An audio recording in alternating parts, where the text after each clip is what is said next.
Answer. Okay. All right. So, good evening, everyone. Myself, Dr. Prashant Goda, Secretary in NF Karnataka chapter. So, as you all know, that the process of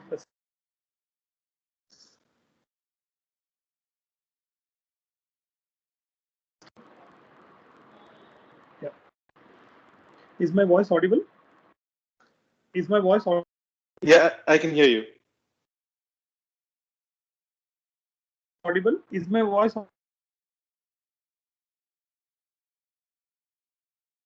the process Yes, of Prashant. building a good health infrastructure um, is on the way. So we have reached a stage of building a good pharmacy and the problems associated with the pharmacy and consumables, surgical consumables, non-surgical consumables, how we should go and how to handle all these things.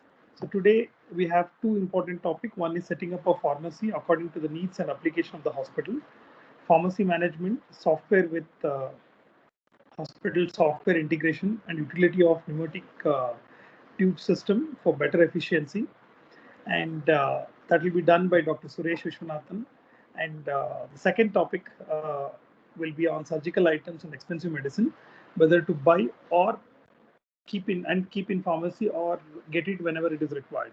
This will be done by Mr. Vinod Nair, and today's session will be moderated by myself and Dr. Dinakar sir. So we have panelists Kishore Kumar sir, Prashant Chinta, Mr. Syed is a pharmacist who is a main pharmacist in Trustwell Hospital, Bangalore. Earlier he was with us in Motherhood Hospital. He's got a vast experience in handling the pharmacy and he's been a pharmacy in charge for both the hospitals. Presently he's working in Trustwell Hospital. And we have Dr. Mukund, our pediatric surgeon, and whom I know him very personally, and he will be able to give his inputs on surgical items and other things, what doctor's perspective. So let's start the session. Once again, we would like to give a warm welcome to Dr. Suresh, who has been a phenomenal support for the entire webinar series, what we have been doing. Along with him, Mr. Vinod Nair, he has also been a very good phenomenal support. So we would like to give a warm welcome on behalf of NNF Karnataka. Welcome, Dr. Suresh, and welcome, Mr. Vinod Nair. So I request now Dr. Suresh to start the session. Over to you, Dr. Suresh. Thank you, Prashant. Let me share my screen.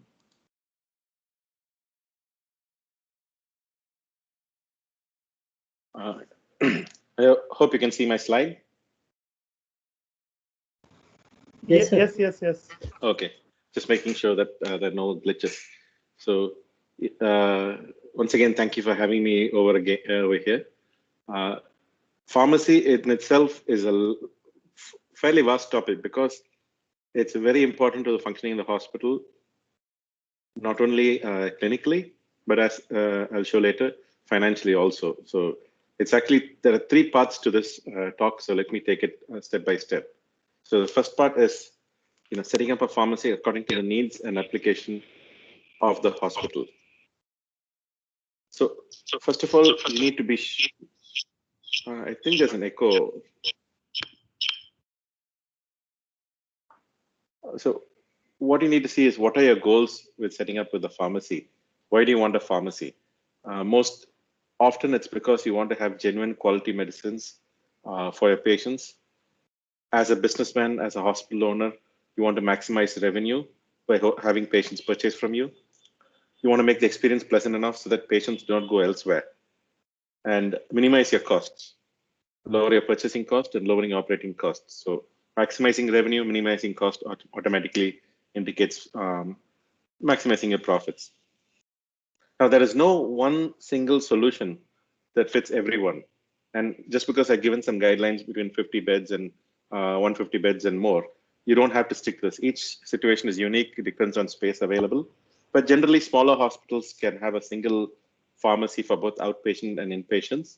Medium-sized hospital, it makes sense to split the inpatient and outpatient pharmacies just because of the kind of medicine that you stock is different for different categories of patients. And also, it entitles smoother flow, less waiting time. And larger hospitals will have multiple pharmacies, multiple outpatient, multiple inpatient pharmacies as required. And it's always a good idea to have a separate pharmacy stores, even if you're a single outlet.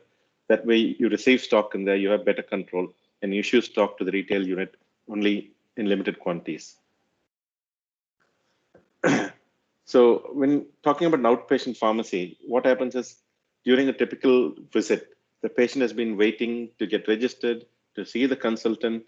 You've written some investigations, they've done the lab tests, they've done X-ray, CT. Now they've got the results, they come to the consultant. So they've spent the better part of the day there. And then the last thing that the patient wants to do is, when you've given them prescription, is spend more time in the hospital. And an added incentive is typically, most often, if you're a hospital that's doing well, or your hospital is in a location where there are many hospitals, you've got a discount pharmacy just outside your gate, and with a big sign offering 15%, 20% discount. So how do you capture these patients? There are some strategies, there are many, and there's just some other things. It's like you locate the pharmacy, outpatient pharmacy, such that patients have to cross the pharmacy while leaving your hospital, while leaving the OP. Make it convenient. If you have a large OP block, have multiple pharmacies wherein patients can go to whichever is closer to them. Make the buying experience pleasant enough. No one wants to spend any more time in the hospital, and if you can minimize the time spent at the pharmacy, they're more likely to buy from you. Have adequate seating space for the patients, because they've given the medicine prescription and they're waiting for it to be fulfilled. You can also keep them engaged, typically not just have a TV in the outpatient area, but even a TV in the pharmacy waiting area while they wait for the medicines, a coffee shop to kill time. One of the other strategies that I've not mentioned here is, if you've got a computerized system, we're talking about HIS integration, the pharmacy prescription can actually be generated and sent to the pharmacy, where the pharmacy, the patient actually goes there and picks up the prescription, irrespective of whether they're going to buy from you or not. The collection center for the prescription is at the pharmacy or just outside the pharmacy. The idea is to bring them into the pharmacy and then get them to buy. So again, when it comes to inpatient pharmacies, you've got to, I'm sorry, the word inpatient is missing here. When it comes to inpatient, there are two strategies that are followed by hospitals for non-insurance patients. When it's insurance, it's more because it's all reimbursement. But either you can give them medicines on credit and they're billed at the time of discharge. Okay, I think there's a small problem with my slides. It's a bit interchanged. It's cash and carry should be on the left and credit should be on the right. I'm sorry about that. There's been a little mix up here, but I hope I can correct it with my talk. So when it's credit, that means they're being billed at the time of discharge. It's a composite bill. That means no GST is applicable for the medicine sales, but they're likely that the patient might have a bill shock, as in they suddenly see that a huge bill and they're unable to distinguish between the consultant's charges, the hospital's charges, and the pharmacy charges. And you automatically get more requests for concession, and because the bill is larger, it becomes more difficult to give a concession, because there's a cost of goods in the medicines also. It's more suited for larger city corporate hospitals, wherein patients are used to this, whereas in smaller hospitals and tier 2-3 cities, we do cash and carry, wherein the inpatient also pays to procure medications during the course of treatment. This is the point that's interchanged. When you bill medicine separately, GST is applicable, but for the patient, because they're paying it like in installments, it is more palatable. However, concession requests cannot be avoided, but at least the patient is paid for the medicines.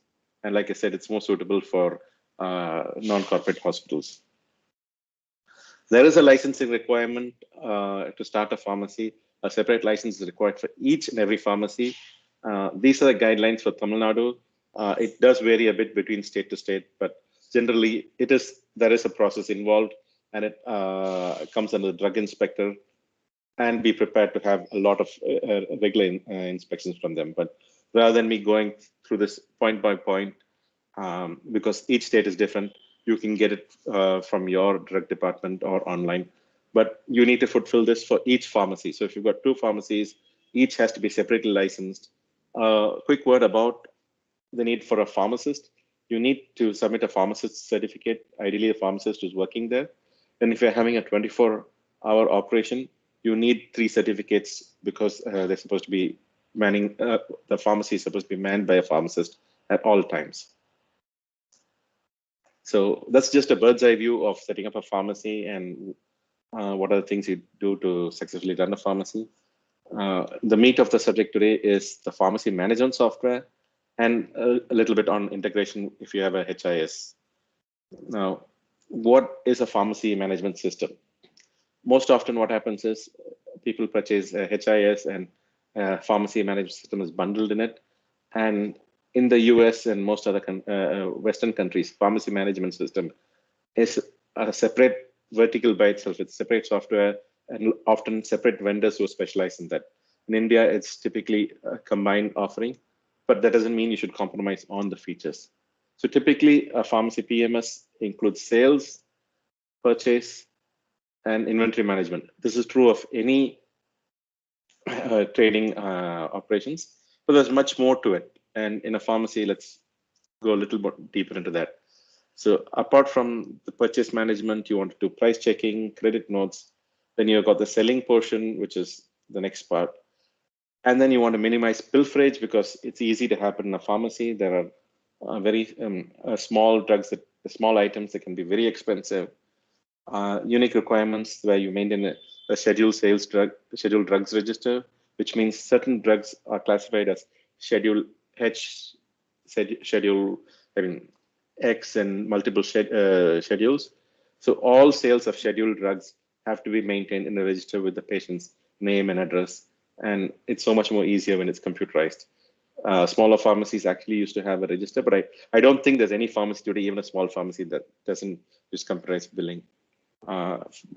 Pharmaceutical items are perishable. They have a definite shelf life, so there's expiry management. You want to monitor dead stock. You want to monitor productivity of your staff. Bin management, because you can have a large number of items. Even a small pharmacy can have a few thousand items. So you want to make sure that bin management is there. I'll be explaining a bit more in detail about each one of these items. And a dashboard that allows you to monitor everything that's happening.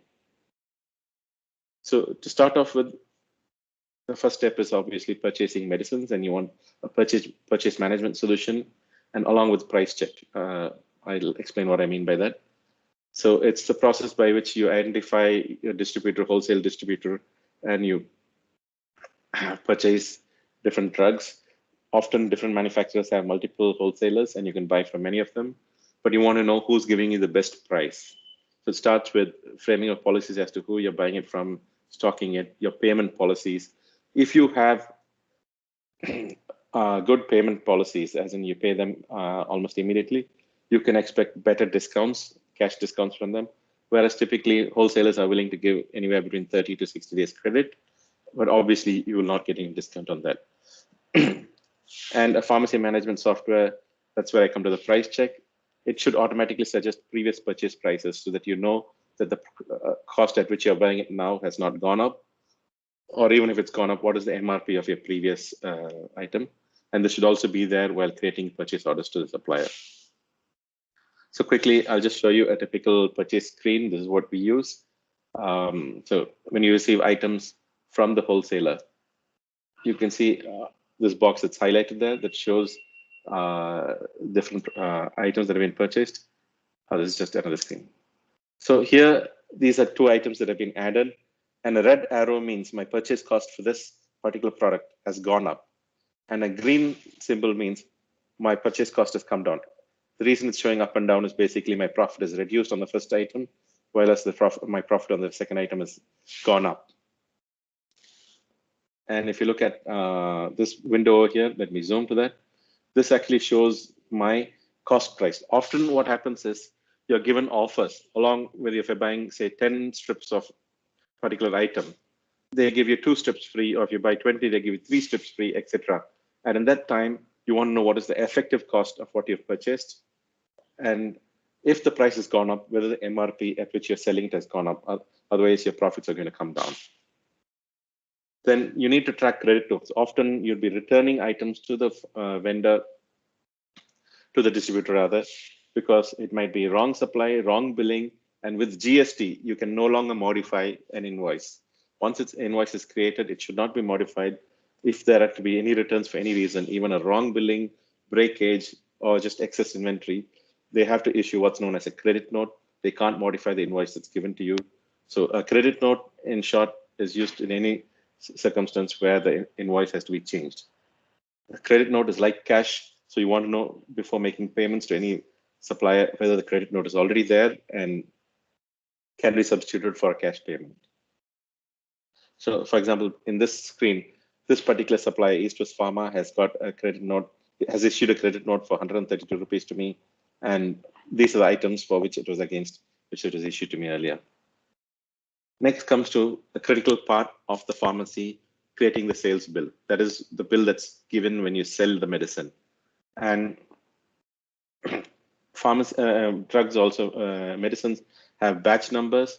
So as the legal requirement is, you have to print the batch number on the bill, and you have to issue the medicines that match the batch number. It's easy to have mix and match batch numbers, so that inevitably what happens is what is being billed and what is issued can be two different batch numbers of the same medicine.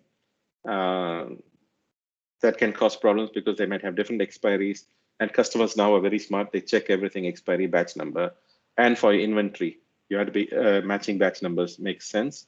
So there are various ways to improve upon this. If you have a barcoded system wherein all your stock is barcoded, then a simple scan of the barcode will automatically match your expiry, your batch number, and make billing much more smoother and much faster. One of the features we have is we also add, when we bill the patient, we also add information as to instructions on, morning, afternoon, night, before food, after food. So having information captured like that allows you to print a label that can be stuck on the medicine that's been issued to the patient with instructions telling what needs to be done. So a quick look at the barcode label that I was showing you. If you see, it avoids mistakes. This barcoding is done at the time of purchasing and receiving. All items are barcoded, and you have all the relevant information there: the medicine name, the quantity of packing, whether it's tens per strip, the batch number, the expiry, and even the manufacturer. So one scan of this barcode means the information is directly captured into your system. And all this is in a label that's just about an inch and half an inch in height. Like I said, if you capture the prescription information, we can print these labels. Normally what happens is the pharmacist scribbles it on the cover. This makes it more professional, prevents any mistakes, and is easier to trace. Being in India with a huge multilingual population, there should be an option for vernacular or multilingual instructions too. Now, inventory management. The key part of running a pharmacy is going to be your inventory management. Too much inventory and you've sunk money in the unproductive money. Too less inventory and you're not going to be able to fulfill customer requirements, and they're going to go back. Typically, if, for example, there are 5 or 6 items in a prescription and you do not have one, most customers do not want to buy one item alone. They'll say, never mind, I'll go buy it somewhere else. So you want to make sure that you fulfill that entire prescription. So it's a fine art having the right level of inventory without affecting your sales. So as I say in business terms, it means right stock at the right levels, at the right place, right time, and right cost and right price as well. You should have an order wanted book so that if there are any stock requirements in the retail, can quickly be added for purchase. ABC analysis is the most common analysis that's being done on any inventory system. You classify items into A, B, and C. So expensive items, there's something called the 20-80 rule, and 20% of your inventory will contribute about 80% of your value. And if you can classify them as A items, those inventory have to be tightly maintained. You can do what's known as cycle counting, which is basically do daily checks of really expensive items or do shelf-wise inventory check. And then Likewise, B is less tightly controlled, and C can be the cheapest items. I mean, something like paracetamol, Calpol, which is just a few rupees. You don't want to be spending time and energy looking at the minutiae and saying, I want to control. There are shortage of 2-3 paracetamol tablets, Calpol tablets, whereas you're more concerned about the more expensive items. And having the right inventory management system can build a just-in-time inventory. That means Toyota is famous for this. You get the stocks just in time before you issue and sales to the patient. So inventory management, the system should provide vital information about the product while you're placing orders. You can have automatic reorder levels. That means when the stock goes down below a certain level, the system automatically prompts you saying, this item has gone below 50, and we normally should have 100 at any given time. So let's order another 50. You also keep track of which doctor prescribes this medicine, so that when you stock something new, you want to know who has asked for this. You also have a list of vendors that you've purchased for, the prices. And if you have multiple locations inside, what is the stock at different locations? This is the scheduled drug sales register I was telling you about, which has all the information automatically captured and generated. So you can just take a printout and sign it. Expiry management is important, especially, like I said, we have expensive items that can easily expire. So here you see the screen that we have a billing screen. And at the time of billing, there's a prompt saying that this product has expiry less than 60 days. So there's a prompt anytime the medicine comes below 90 days. You constantly remind the person at the retail saying, this is a product is going to expire. So often, if you have adequate lead time, you can return it to the manufacturer, to the distributor if it's not expired. But once it's expired, they will not take it back. So if you've already got something that's expired, the system will not allow you to bill it. Expired medicines cannot be billed and automatically block you from making that billing. Hopefully, you do not come to this stage. And you can also take a report saying that what are the items and what are the expiry and what is the value of expired items. Now, the other big thing other than expired items is something called dead stock. Dead stock is something that's unsold for a certain period of time. You can define whether it's the period of whether it's 60 days, 90 days, 1 year. And any item that you've spent on buying, anything that's stuck as dead stock is money stuck there, and you're not selling it, that you can't recover it. Unless you sell it, you're not going to be recovered.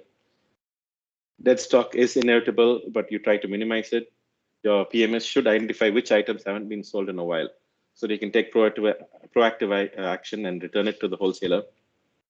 And your PMS should allow you to tag new medication. Anytime you buy a new medicine, even if you have a pharmacy committee and they've decided to buy it, usually it happens because a certain doctor or certain groups of doctors have said, we want you to stock this medicine.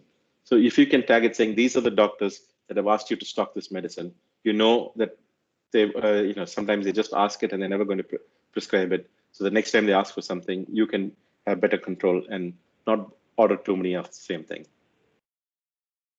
The PMS can also monitor productivity. You can see who's your most productive employee. What you see here is known as a heat map.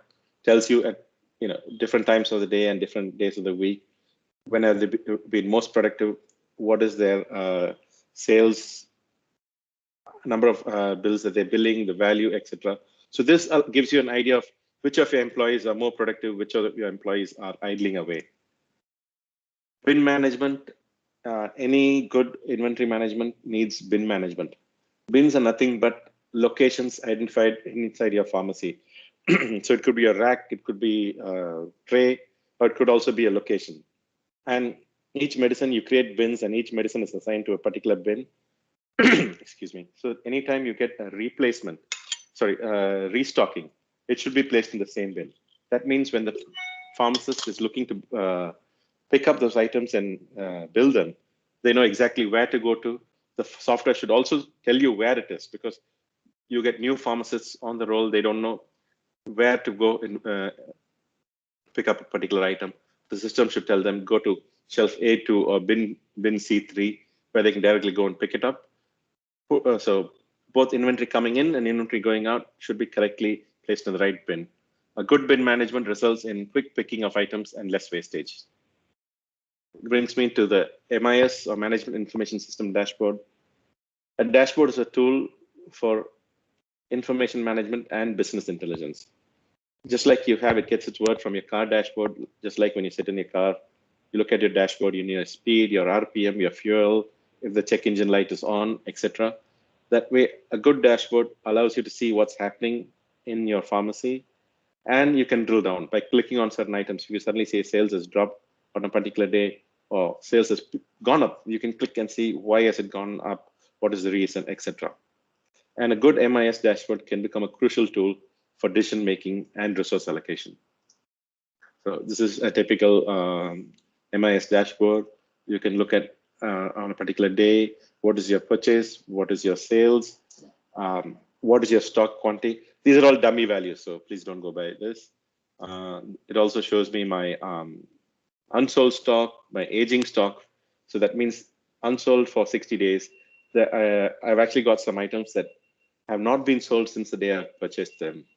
I can also do comparisons between previous year and the current year for each month, and then also look at who are my top prescribing doctors, which are the medicines that are selling the most, and amongst my salesmen, who's doing really well this week, and compared to their previous position, have they gone up or have they gone down? So this is just a typical dashboard. So that's a bird's eye view of pharmacy software. There's a lot more I can go in depth, because a pharmacy software demonstration itself can be a multi-hour affair. So let me quickly jump to HIS integration. HIS, a hospital information system, should at the very least have what's known as CPOE, computerized provider or physician order entry.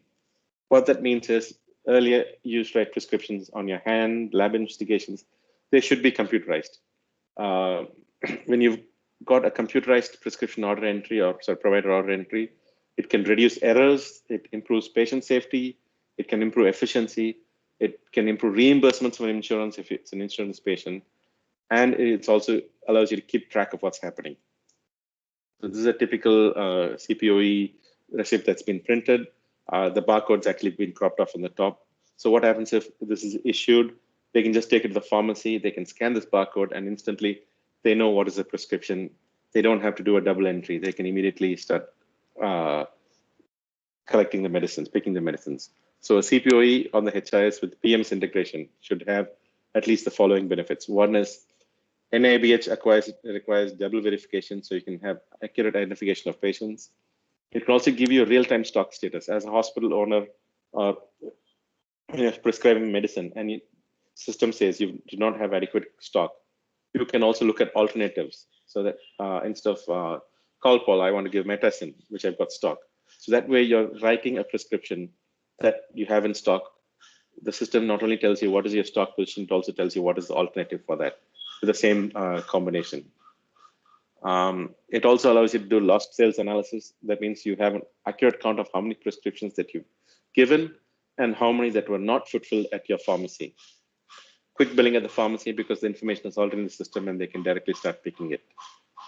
So that's in brief HIS integration. There's a lot more that can be done on the inpatient side, going into your EMR, but like I said, it's a really in-depth topic. So quickly on pneumatic tube systems, pneumatic tubing systems are now picking up popularity in hospitals in India, but it's a very old system. It's been there for 200 years. Typically has pipes connecting different locations and allows you to send lab samples, medications, blood bags, reports, files quickly. Earlier it used to be X-ray films, but now hospitals are going digital over there. It uses compressed air to push and vacuum to pull these capsules, and like an intercom system, you can dial a destination and automatically branches and goes out. Especially in larger setups where pharmacies and larger campuses, your laboratory and stores can be consolidated into a single location with efficient dispatch. So I just have a quick video. This is a typical pneumatic tube system. You dial the destination.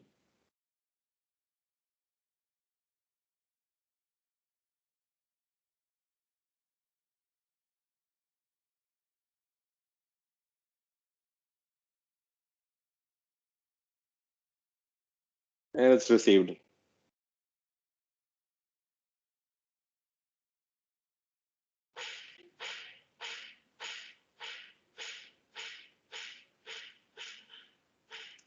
So it literally takes seconds to minutes to send anything from one end to the other. It's just-in-time delivery to the doorstep. It cuts waiting time for critical medication supplies, lab investigations. It reduces your manpower requirements. Often when I talk about PTSs, people tell me, but manpower costs are cheap in India. I can hire 10 people. But it's not just an issue of having low cost manpower. As all of you are aware, manpower is no longer low cost in India.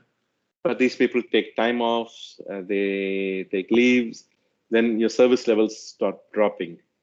PTS is a highly reliable system, works without obviously any break time or day off. It improves patient experience and quality of care because you're definitely providing better care.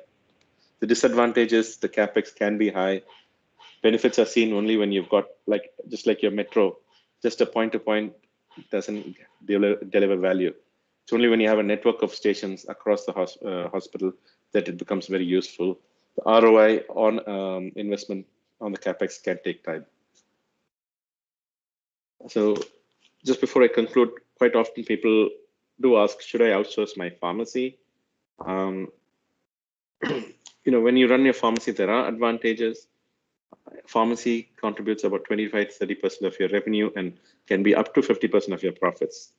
It allows you to have better control on inventory and quality. By that, I mean, you know what is being stocked. It's not being replaced by some other manufacturer. It prevents unethical practices like kickbacks if it's an outsourced pharmacy. But the disadvantage is, again, if you're setting up a hospital, it's not your core expertise. There's definitely an additional management overhead required. And you have to ensure that the purchase team who's entrusted with purchasing, stocking, are not getting commissions from the wholesaler. And it's very easy to run into excess stock, and stock can pile up into the lakhs. So this is just a quick, overview, and I think there'll be questions at the end of the session. So thank you very much. Thank you, Dr. Suresh. Thank you. Wonderful. Whatever necessary things required to start a pharmacy, the problems, the difficulties, the future, and how to handle man management, human resource management. You have summed it up really nice. Wonderful presentation. Thank you. Thank you. Now I request Mr. Vinod Nair. Mr. Vinod? Yes, doctor. Yeah, I request you to start the session. Sure.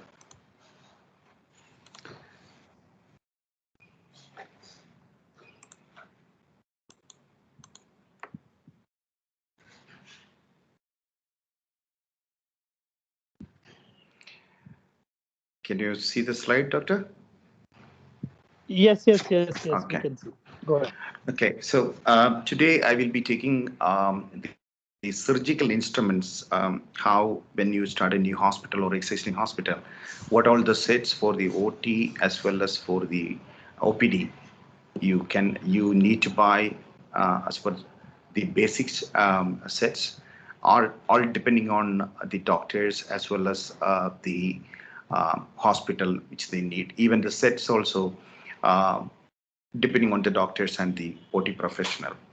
So what I want to just tell about, when you select the instruments, some of the things which you need to keep it in mind, that what grade of steel which they're using when they manufacture, any vendor when they manufacture the instruments. So I will come to that, what kind of grades of steels which normally used for the surgical instruments, good quality surgical instruments. So then the manufacturing process, that's the main thing which we need to look in when you're talking to, I'm sure that if it's an owner of a hospital, you may be talking to the manufacturer or vendor, or the purchase manager or professional will be talking to them. So when they're talking to them, this is one of the key things for long lasting of the instruments. We need to keep it in mind, the manufacturing process of that one. Also, we need to check, with the manufacturer, whether they can do a customization, because some doctors need for their own way, which they need a customization of this one. Examples are made of retractors, the length of the instruments, the curve of the clamps. Depending on that one, the doctor's choice, the vendor should or the manufacturer should um, customize that one. Then next is the durability. Also, we need to think about the cost, because if Indian instruments are available in a very good cost with a long durability, the same instruments which is imported from outside, it will be 3 or 4 times or 5 times costlier than the Indian ones. So coming as to the once you or anybody buy the instruments, after that the after sales support, because after 1 year the alignment can create problem, the sharpness can go, or the usage of the instruments can be in different way by the OT team, so that can create issues. So once you go, or you know that one before your surgery, 3 4 hours before you need to do the autoclave. So the surgery also keep coming like that. So the last moment only the OT team may be saying that I don't have these particular instruments. Immediately call the vendor and say that one, I have a surgery tomorrow morning and I need to get these instruments. So the after sales support is a one thing which you need to consider when you are talking to the vendor or selecting to the vendor. So the manufacturing process, which is, I want to just to take quickly to know that one, how the manufacturing is happening for the surgical instruments. The first thing, the first stage of the instrument is forging. This is a process for shaping metal parts through compressive force, either hot or cold stage. There are two types of forging process involved normally surgical instruments manufacturing. One is hand forging, that is normally most of the people using, and hammer forging, which is in a bulk quantity manufacturing people use. Also after that one, there is a press work happening. Then the next stage is actually the milling. Milling is a material removal process which can create a variety of features on the part of cutting away the unwanted material through milling. Different features such as serration, ratchets, may a lot of things can happen on that one. The next process is grinding and filling. This is a material removing process using different type of grinding wheels and files. This is another process, the third process of, as per the ISO and CE certification, this is the third process is coming. Then after that one, the heat treatment process will be there. Heat treatment is done to change the instrument's physical and mechanical properties without changing the original shape or size of that particular instrument.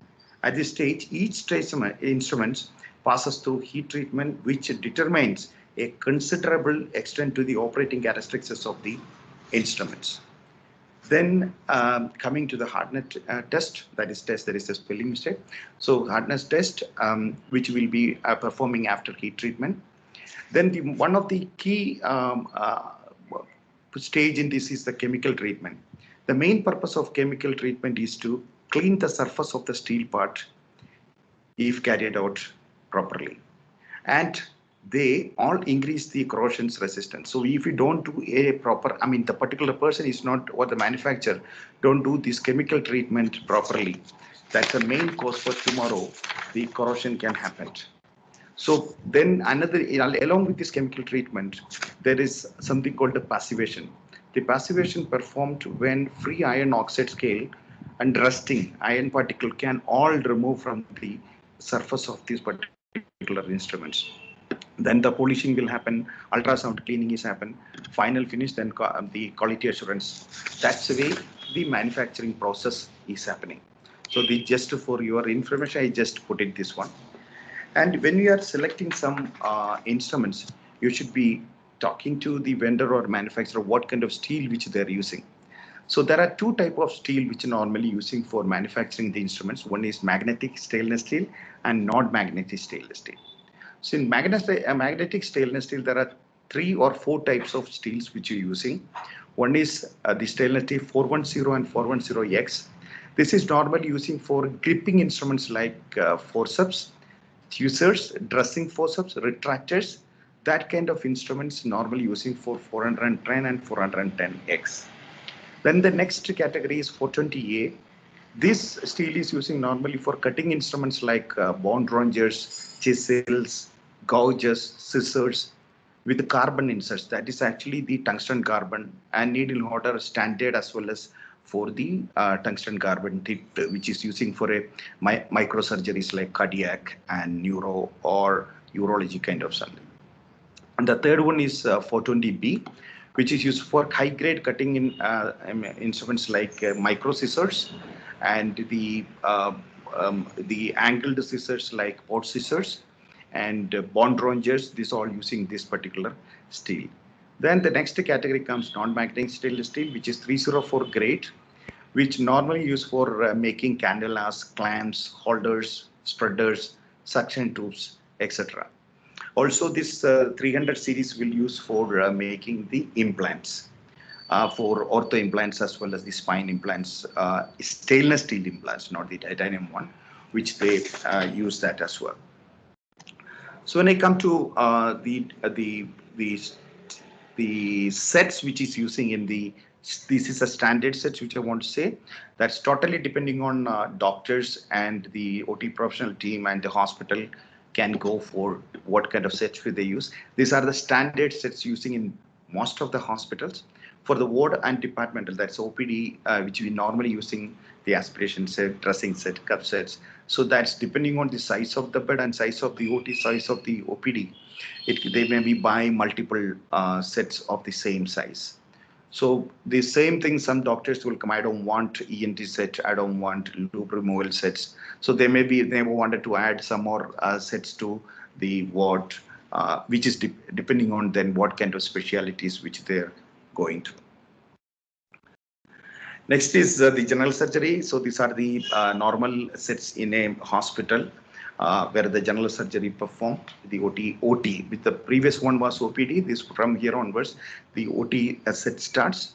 So all OT that you need to use, or the doctor need to use the high quality surgical instruments, which the laparotomy set, hernia, appendix. You can just go through that one, and that again general surgery depending on the surgeon.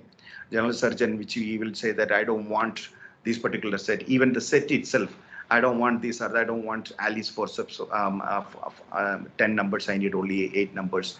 I don't need artery forceps 10 numbers. I need towel clips 10 more.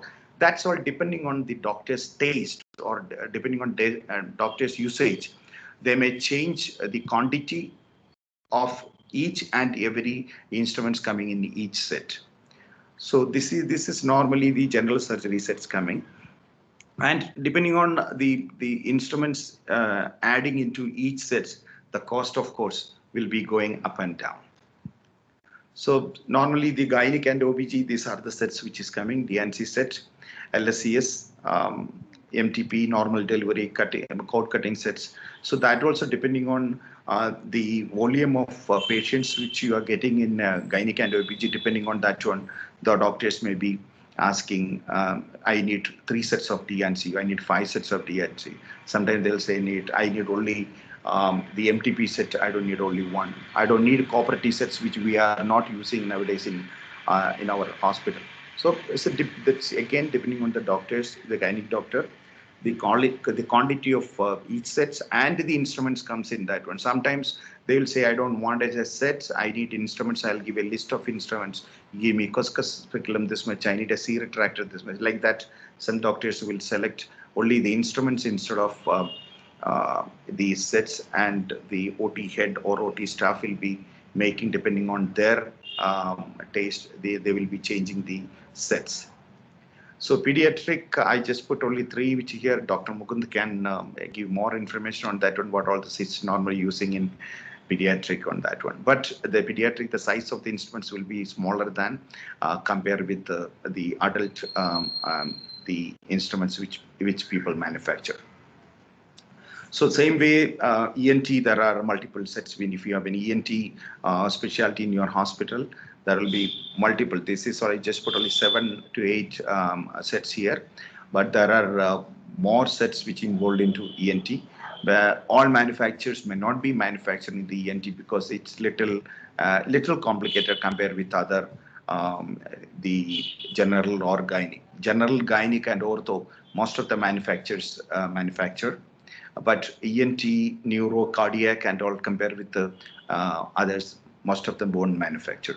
So these are the something which is because ENT is the one specialty which is the instruments which we can use only for ENT. But for general surgery or gynec surgery or any other specialty, if we take it, 60 to 65% of the instruments will be common. Example, Alice, Artery, Babcock, Cocker, towel clip, you name it, different doins. It's all will be retractors, some SR retractors. It's all will be common in most of the specialty. But in ENT case, it will be special for only for ENT.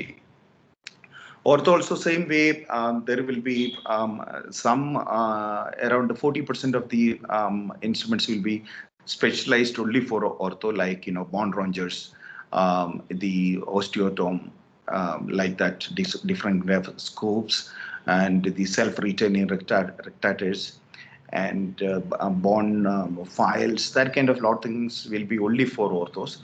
Other than this one, the normal major and minor set, lot of different specialties that will be the like broken nail remover, tibia system, like there are multiple instrument sets which is there for different kind of surgeries, which I'm not mentioned here. That is depending on the ortho surgeon. He specialized in what he wanted to do. Based on that one, people will manufacture and give to the hospital. Neuro is another very critical specialty which we need a very micro instruments for neuro. These are the some of the sets which normal neurosurgeons use.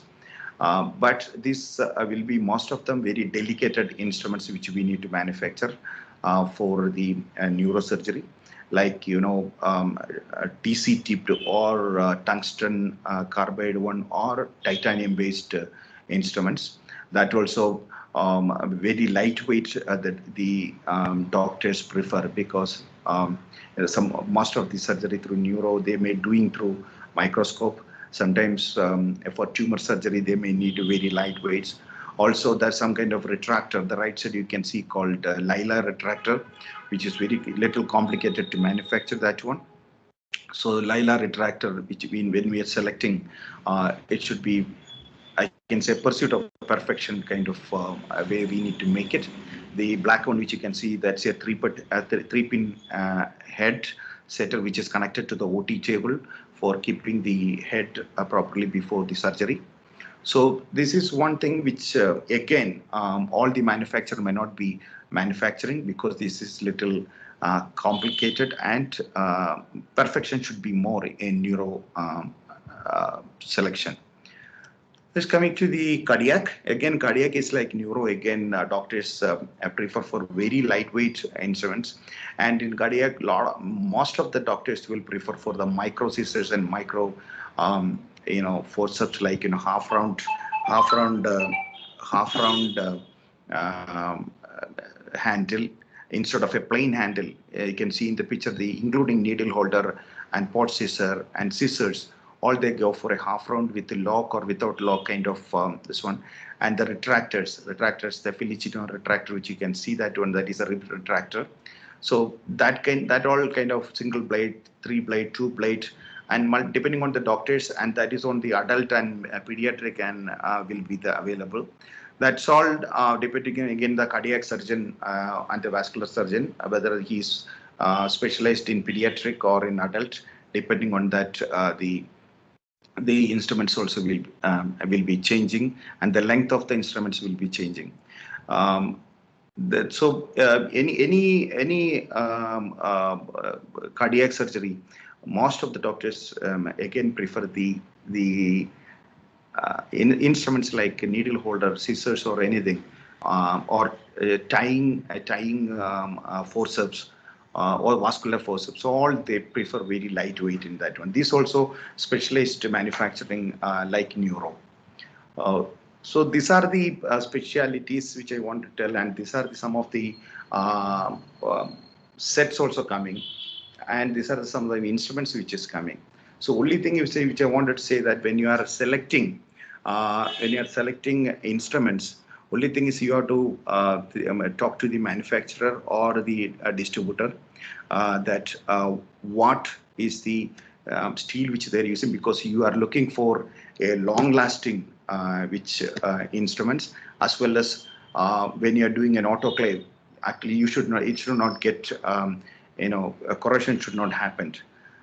That's the basic things which I was just mentioned, that when you are talking to the manufacturer or the vendor, or you or your purchase people need to discuss this. Also, in OT, when you may have an OT, sister will be there, or a brother will be there, because they can also support you, that they need to minimize. Some people will just buy like that multiple instruments. You should go through that one when you get a set. The surgeon need to go through that one, whether it's required, the quantity, whether we need this much, because otherwise you are unnecessarily spending the money. So these are some of the things which we need to look into that when you are procuring these surgical instruments. So my name is Vinod Nair. My company name is THC, based out of Bangalore, and we manufacture high quality surgical instruments, which all the specialities, and we give, we know our products very well, so we give 8 years warranty. If anything happened in 8 years in our surgical instruments, we will be responsible for that one. So I'm available till the end of this session. If any questions, I will take once the discussion starts. Thank you. Over to Dr. Prashant. Yeah, thank you. Thank you, Mr. Vinod. I'm sure the audience have got a clear idea about the pharmacy management, surgical consumable management. Now I request our panelist for today, Dr. Kishore Kumar sir, to start with. I request him to give his inputs and his experience. Sir, over to you, sir. Yeah. Hi, can you hear me? Yes, sir. Yes, sir. Yes. Yeah.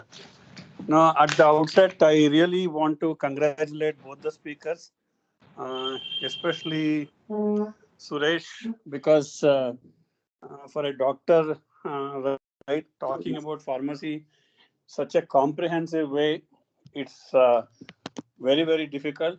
I think in such a short time, he has enlisted virtually whatever anybody needs to know about pharmacy.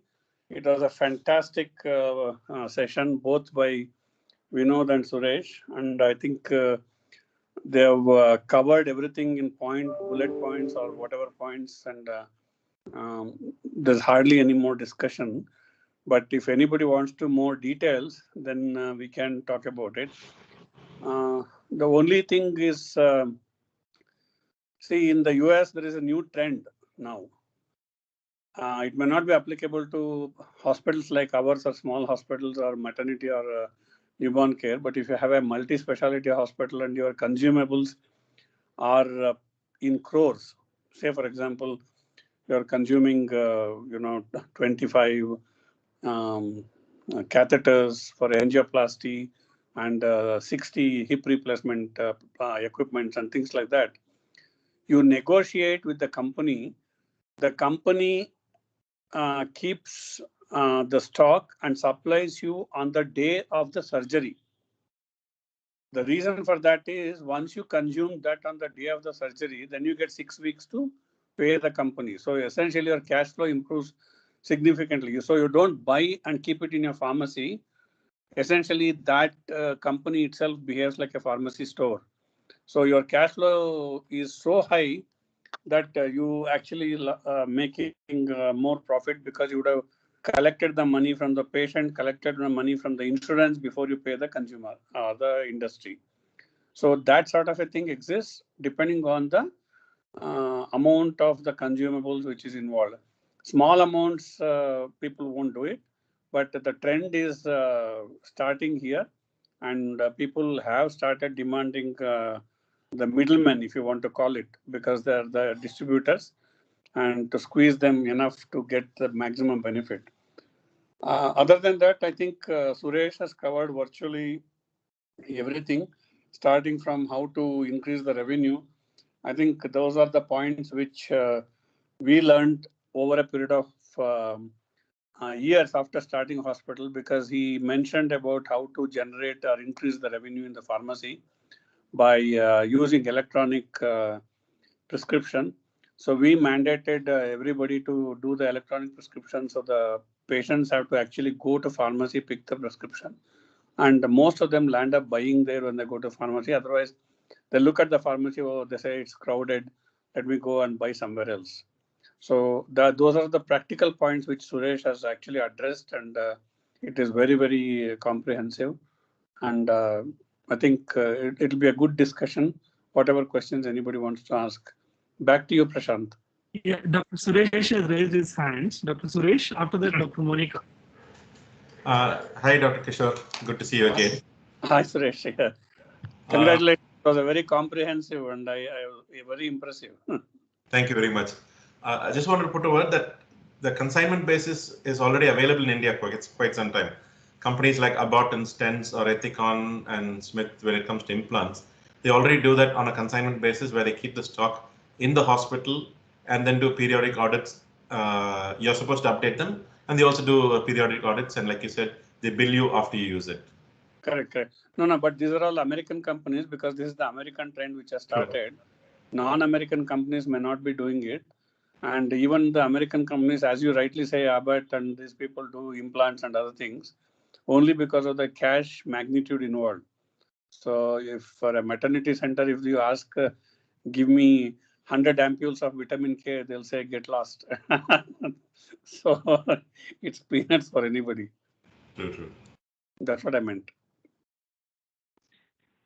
Dr. Monica, you can unmute yourself and you can ask, raise the hand. Yeah.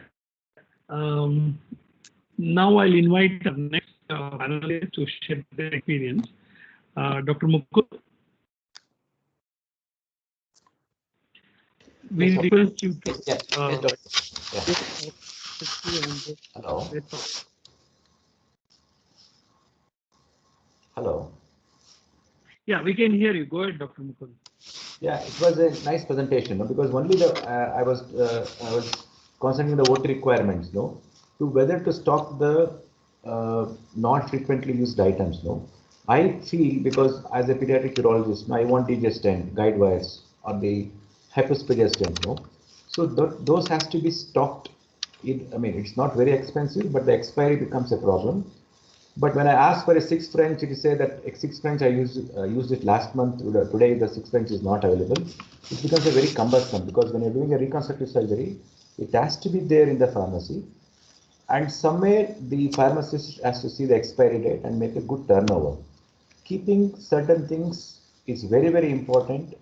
As a surgeon, if I don't have a 6 French and I want a 7 French, if it is not there, I becomes very annoyed, and the outcomes of the reconstructive surgery becomes a compromised situation. So I feel certain things has to be stopped at the cost of losing some money, because expiry things becomes a big problem. So that is because again the suture material, sometimes I use 7060, and those has to be stopped, and the expiry has to be tracked by the pharmacist, and it should not be a loss to the organization. Yes, Dr. Mukund. I think for this, Kishore Kumar sir can give a response for this, how to handle such type of situation where surgeon is asking certain things to be kept, and it is a little expensive. How to handle it? Kindly unmute yourself, sir. Unmute. Sorry, it all comes down to how many, what is the volume and how frequent the consumption is.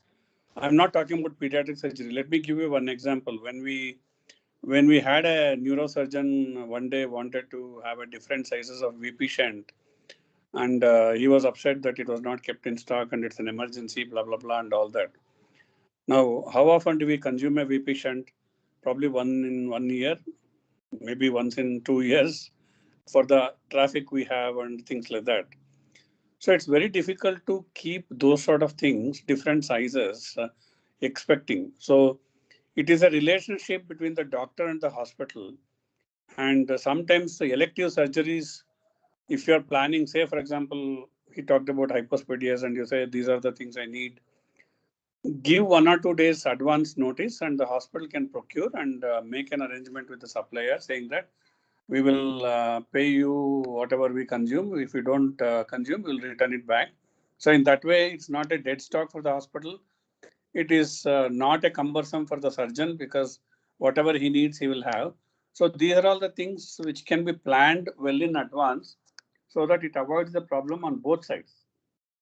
No hospital will say, no, no, we won't give it to you. You have to work with whatever we have and things like that. Obviously, everybody wants to make sure the outcomes are better and whatever the doctor needs is given. But if you are going to consume them once in blue moon, then the hospital may not stock it. I'm not talking about the pediatric surgery because pediatric surgery as a routine is frequent. Having said that, the trend of pediatric surgery is changing in the cities like Bombay and Bangalore because nowadays any abnormality that is being picked up on antenatal scans, people are terminating the babies. So I'm not talking this in rural areas. Urban areas, it's definitely happening. And we are not seeing the pediatric surgeons do major surgeries except for hernias, hypospadias, club foot, and those sort of things. So diaphragmatic hernia, cystic adenomatous malformations, and all that we haven't seen in last few years as the numbers are coming down, mainly because a lot of people are terminating their pregnancy. Whether I don't know where they're terminating, but definitely we don't do it in Cloud9. So what it means is the pediatric surgeons skills are coming down because they're just doing hernias and circumcisions and hypospadias and pyeloplasties. Major pediatric surgeries are almost down. And improved neonatal care is making other surgeries very, very less frequent in the private sector, like meningomyelocele repair, VP shunt, hydrocephalus repairs, and all the things. So it all comes down to how often do you do the surgeries, how much consumption you have, and what is the cash flow of the hospital. So it's a symbiotic arrangement between the doctor and the hospital. I'm sure Suresh is in a similar situation in Salem. He can probably throw some light on that. Yeah. Dr. Suresh, I was about to tell. Over to you, Dr. Suresh. Actually, the audio is a little bit unclear. What was the original? It was about stocking and not unavailability, wasn't it? Yeah, it's like, Dr. Mukund is our pediatric surgeon. Okay. So from his doctor's perspective, he was telling that there are certain things, even if hospital management have to undergo loss, they have to keep it. So what is your take on that? How to solve this problem? I agree with him. Sometimes for completion's sake, if you're projecting yourself as a center doing, covering the whole gamut, you will have to take the risk on certain items. It may not be, like he said, it might be used once in a blue moon or it might get expired. The nice thing about certain consumables, like not medication, but consumables like catheters, they can be ETO'd, so expiry is not exactly a loss because they are reused in India.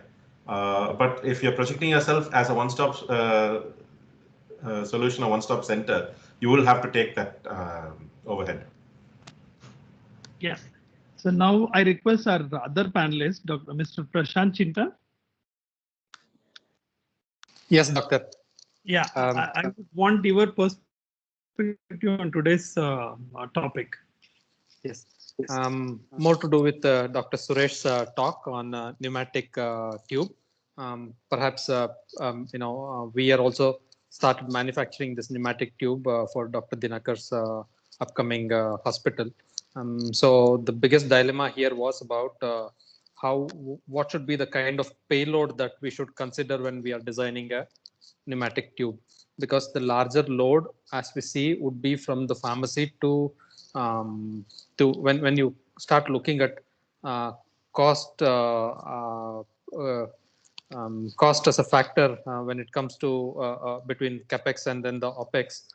So bringing in this opex cost and amortizing that across the investment that you make, it is very important to have pharmacy operation well streamlined to kind of be automated. While one part is more to do with your um, prescriptions and prescription automation, but physical movement of this in IPDs is where it is important.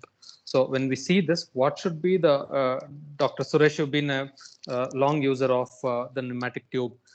So what should be the typical payload that you may have to consider even for a hospital of about, today we see more and more hospitals with 50, 60 beds are all talking about having the pneumatic tube. So what should be the payload that you should consider out there, doctor? That is question number one.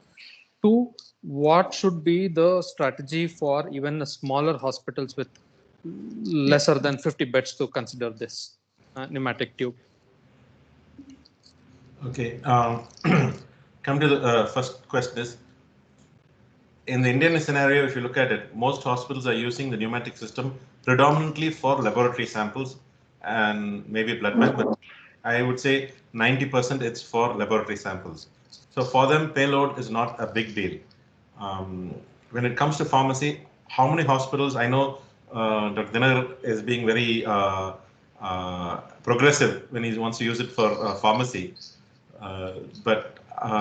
So giving an estimate, it's going to be a guesstimate as a payload, because typically if you say infusion a normal saline 500 ml works out to half a kilo, but then the physical constraints come in. So if you're going to put 2-3 bags, the container is not going to be big enough to handle it. So I think when I didn't know you were here, I mean, you had to give me a video, so next time I can use your company's video instead of a foreign company's video for the pneumatic system. But I think something like 2.5 kilos makes sense, because otherwise the container is going to become much bigger. Instead, they're going to use multiple containers, I guess. Yep. And sorry, that was the first question. The second question was for hospitals of about 50 and smaller. Cost is going to be the number one factor, to be frank, because like I said, most people are going to say, let me use manpower. But the practical issues, like I said, is manpower take leave, they go on temple festival, and then they're supposed to make the run every, say, half an hour. It slowly becomes 45 minutes, it becomes 1 hour.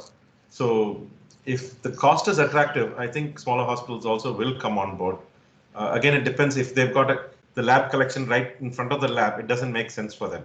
Or if the pharmacy, like I said, is patients come and buy the medicines from the pharmacy, it's only the ICU, they can stock medicines over there, then it doesn't make sense. But along with cost, unless it makes practical sense for them, I don't think you're going to be able to penetrate that market.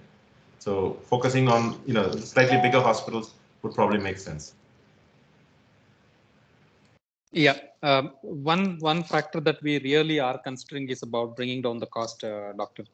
As you see, there are very few players, meagerly anybody who are there in India who's serious players into this, because manpower is always considered. It's just which is a wrong concept when it comes to delivering the quality of service that I predominantly see. One of the major targets also for us when we really looked at this pneumatic tube was in all the toll booths, because shipping out the cash that they collect was an important factor. But thanks to the government of India who moved it into the fast track method, of course, it's still not efficient enough, but then it put a brakes on this. But therefore, our focus was more on a medical industry. As you said, 200 years old, this technique has been in practice. However, our objective is to kind of see how we can kind of reduce the cost, while it's a physical set of hardware that goes in there, but we are working on techniques to kind of reduce the cost, to even see how we could do a retrofit into a smaller hospital with as lower beds as 50, doctor. Prashant, can I ask you what is the current cost of that for a 50-bedded hospital? Doctor, this could slightly vary, but then ballpark number is what we are currently working is at about 1 lakh per station. 1 lakh per station, okay. And that could kind of vary with respect to the distance of tubing. as well as we are looking at about a 5-inch tube, doctor. Okay, okay. So Now, that as you should be a rightly said, old technology. yeah. It was there in Birmingham Children's Hospital in 1989 when I was working. Okay. So, it was at that time it was not available in India, and when we came back, the cost was exorbitant. So we definitely didn't do it in Cloud9 because when we started Cloud9 15 years ago, it was about 15 lakhs. So it was not worth it, and that's why we didn't do it. But if you are paying 1 lakh per entry, then I think it's doable. Yes, doctor. I have your number, and I there to see you. Okay. Thank you, sir. Mr. Prashant, there is one question which has popped up. Is there any rental system where you would set up the complete pneumatic tube system and hospital have to give the rentals per month, not completely investing, because this model has been quite effective in other medical equipments and other things. Do you have anything like that?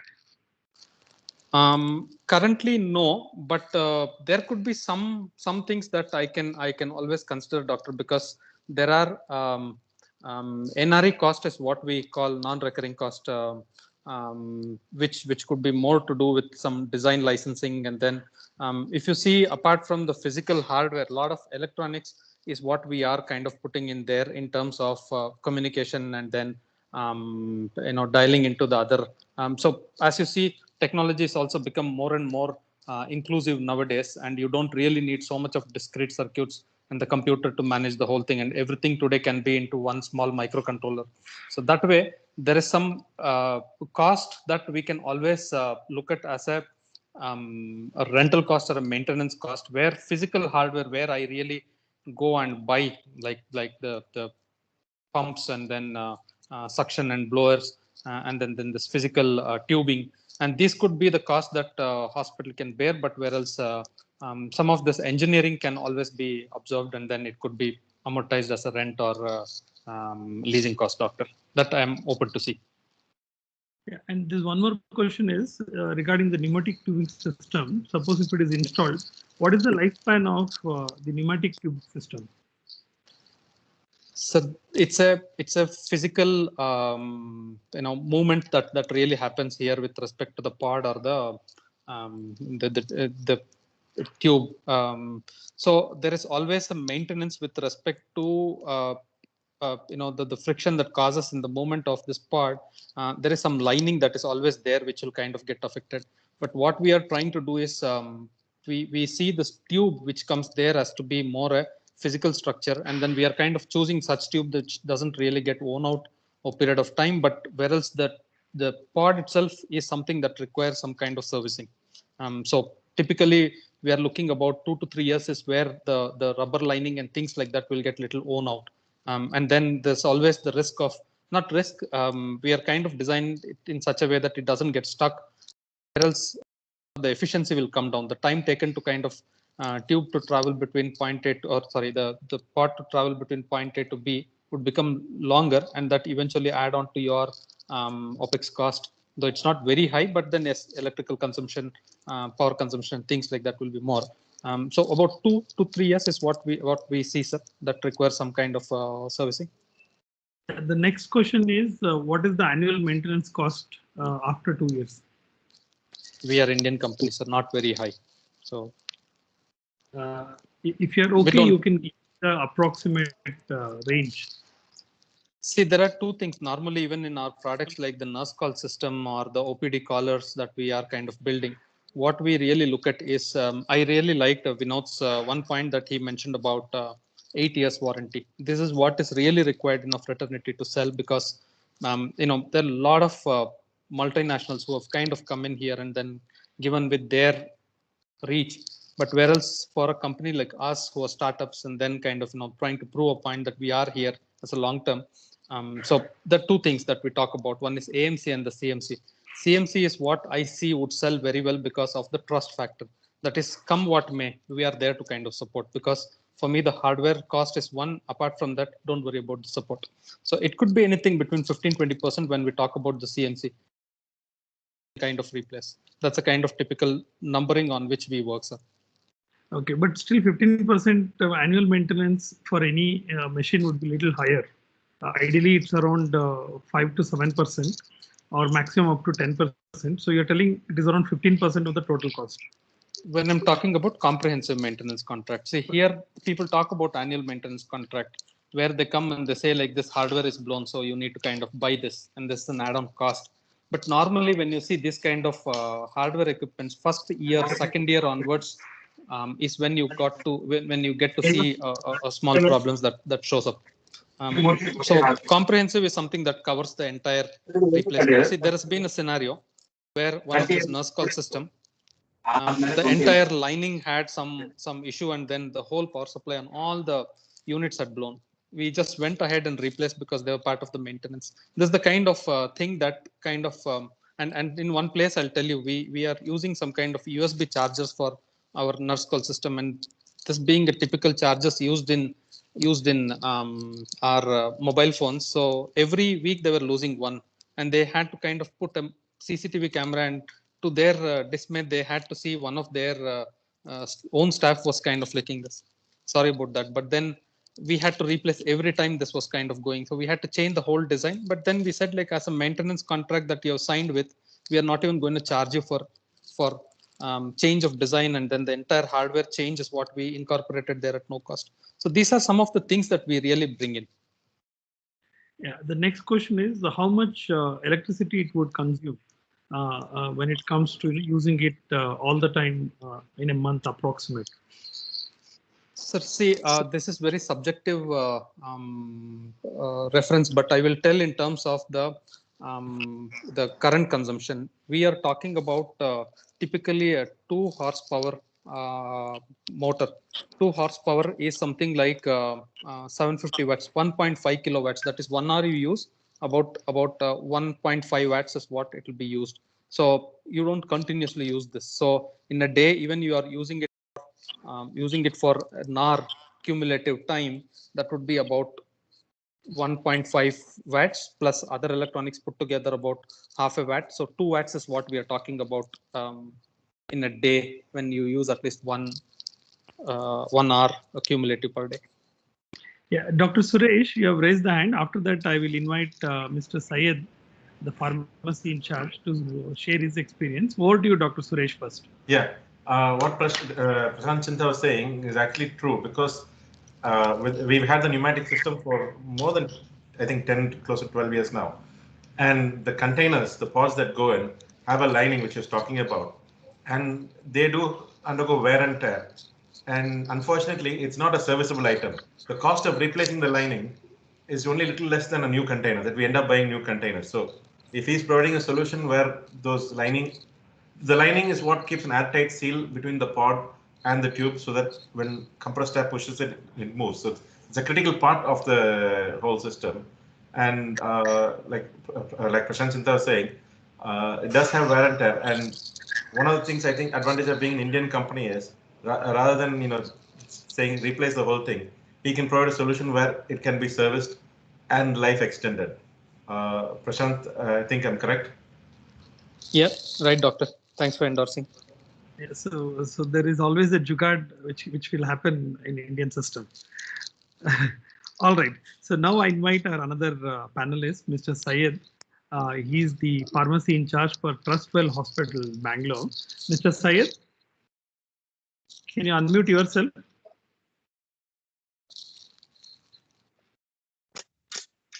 Yeah. Yeah. So Syed, for you, as a pharmacy in charge, Yes, what is your take on using the tube system, which you feel is better, man management tube system? Because since you are in charge, you will have a lot of practical difficulties in terms of people leaving, your team members leaving, then 24/7 giving services in a multi-specialty hospital, and the stress handling the entire pharmacy, consumables, inventories. What is your take on the pneumatic tube system? Plus, what are the difficulties you face in your day-to-day, job? Day to day, first thing I didn't understand the tube system, sir. First thing. I'm sorry. That a vacuum where in the lab you put in the tube and you press it, it will suck inside. No, that yes, one. yes, that okay, okay. So repeat the question, sir, please, regarding the tube system. Yeah. So see, in your day-to-day, first we'll start with your practical experience. You would like, how are you handling the team members? What are the difficulties you are facing in running a pharmacy? What problems are you facing every day in running a pharmacy? Difficulties in facing the pharmacy is, first of all, the ordering system should be correct. First thing, it will be very difficult when we manually order or on the system. If you order also, it should be online ordering. So manual ordering will be very difficult, because manual ordering, it will take at least so many times we will be ordering on manually. So early in the morning when it comes for the duty, first you have to check the system and you have to order it on the system itself, like online ordering. And second thing is, difficulties, staff should be good in giving the medicines and checking the prescriptions. They should be known. They should be, for billing. Pharmacists should sit on the billing. The pharmacy assistant can dispense, in the sense they can collect and give it the medicine. Then dispensing, the pharmacist should do on the billing side and the dispensing side also. So more difficulties when the pharmacy assistant will give. There will be so many mistakes while dispensing. Means they will give them some substitute. We will be having some other thing in the system. They will be giving, for example, if Dolo means, they will be giving Crocin or Calpol, like that. So antibiotics also, like Augmentin or Advent, we will be having Advent there, but physically we will be having Augmentin and Advent both. But in the system it will be Advent only. So like this, problems will be facing. And that tubing system, I didn't understand regarding that one, sir. I'm sorry to say. No problem, no problem. Another thing is inventory management. What are the problems do you face when you do inventory management? For main problem is expiry. Main thing, we have to check the expiries while inventorying the inventory management, and the damages will be there. Main first thing is expiry only, sir, and return to vendor. Expired 3 months before, we have to check it and we have to give to the vendors or the distributors. Inventory management in this, like there will be limited stocks, store, what is a shell management will be there, limited. Like for example, quantity will be 6 or 10, which will be moving fast. We'll keep it 10 as a correct. This should be every time the stock should be available 10 pieces. So like this we can manage the inventory. First thing is expiry itself, main thing. Next, return to vendor. How frequently do you check in your day-to-day practice all this expiry, near expiry or costly items? How frequently you should check? What is your suggestion on? Like in the system, we'll be having ABC analysis. Means A is nothing but high volume medicines. High volume A alphabet. Again, B comes medium value medicines. C is what the fast moving, like small quantity like Dolo 650, Crocin or Dexona injections, like this will be there. Low cost items. So every 15 days we'll be checking high value items. Every 15 days once. We have to check high value items every 15 days once. And fast moving items, we have to check every weekly once. For example, Dolo or Dexona injections or fast moving injections, we have to check once in a week. And high value injections, we have to check 15 days once. Like vaccines will be there, costly injections will be there, meropenem will be there. This we have to check 15 days once. And expiry, monthly once you have to check expiry. 1 day, full day expiry should be checked. Full day, 1 day. We have to fix a date. Every month, 25th or 24th, we have to check the expiries. With your experience, what is the approximate revenue loss happens in a month, even after doing a good audit in the pharmacy? So you have invented you have inventory of say 1 lakh rupees, and you have been doing in 15 days, once in according to the cost of the medicine. When you do an audit, there will be some amount of loss which happens. So what is that percentage? Like in 1 lakh, how much money is lost if you do or if you don't do, with your experience? Well, in this, for 1 lakh, it will be only 5,000 rupees. The Okay, loss will be 5% your 5%. okay. That also 5% in the sense cutting strips will be there, and damage breakage injections will be there. Breakage injections. These both includes 5,000 rupees. 5%. So now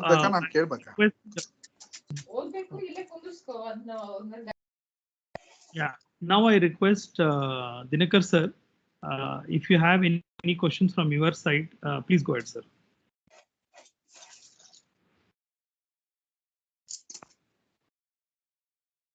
Sir, kindly unmute and speak, sir. You're muted. Kindly unmute, sir. Sorry.